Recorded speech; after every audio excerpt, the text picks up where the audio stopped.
Most accurate forecast with Alana Brophy. Weather rates certified 11 years in a row.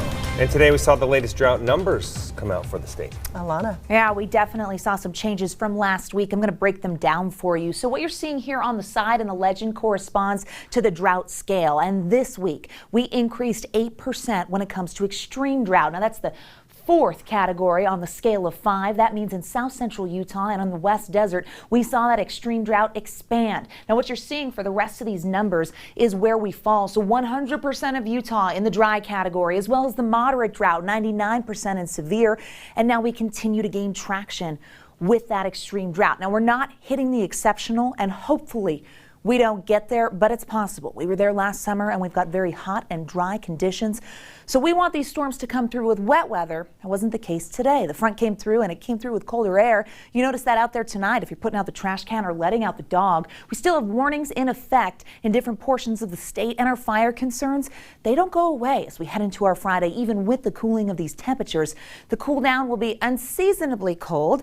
Overnight, we've got freezing temperatures that will be popping up, so I hope that you took care of those plants because this front means business. It tracked through the state, heading into central Utah, and ahead of it, we saw westerly winds that were pretty strong. Behind it, a few spotty showers, and it's just opening the door for that cooler air that's out there. As we get pinpoint here, moisture has dwindled. We did see some activity near Evanston, but now it's just southwestern Wyoming, quieting down, but the threat does not go away for the end of the work week. Let's check out this increasing cloud cover, and you lose the ochres in our time lapse because of blowing dust. Hazy conditions.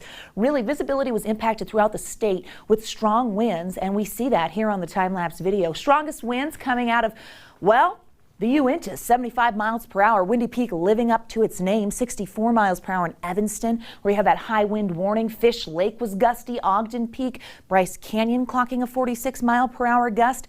And at this hour, we still have wind advisories in place. So the Great Salt Lake Desert and Mountains, as well as Utah County and portion of Tooele County, will hold on just until 11 p.m. and then winds should start to relax. But a different story for Castle Country. This, new tonight, has been extended until 4 a.m. So winds will continue to whip near Price and Helper as we head into the overnight. Huntington's also going to see some gusty conditions. Just because there's not an advisory in the south doesn't mean that winds are quiet. Still, look at these numbers coming out right now. Blanding, St. George with a 37 mile per hour gust. Now they're not hitting advisory criteria. Milford, and you can see where the front is, northerly winds, and then we get westerly right south of Milford. So it hasn't quite made it through the entire Beehive state. With those winds holding steady right now, we see fire danger hanging on in Washington County and on the eastern side of the state. That does include near Moab and the Four Corners area. That's going to be through the day tomorrow until 9 p.m. The entire region dealing with that because we've got dry conditions and then the winds continue to whip. Okay, today we made it to 76. So we really did warm things up before the front came through, and then numbers saw a steady decline throughout the day. 80s in Castle Country, 90s in Moab and Hanksville, 97 for that high in St. George. Tonight though, things get just downright cold, especially where we have those hard freeze warnings in effect. The Sanpete Valley, Wasatch Back, Bear Lake and Bear River Valley. That's where we're going to see mid-20s. Park City, you're part of this, so a really cold start to the day tomorrow. Opening the door for that cooler air to take over statewide. Winds hold on in the south, which is why we have that red flag warning. And tomorrow we have a chance of seeing an isolated shower popping up in northern Utah, all the way down to the central portion of the state, over towards Castle Country and in the Uinta Basin. So don't rule it out. An unsettled Friday on top of being noticeably cooler. I know, it's going to be coat weather. I'm going to bring a jacket. We've got 50s, and we've been a little spoiled this week. High of 58 in Salt Lake and 50s along the Wasatch Front in the Basin and Castle Country, and 60s in Moab. 50s for the I-15 corridor.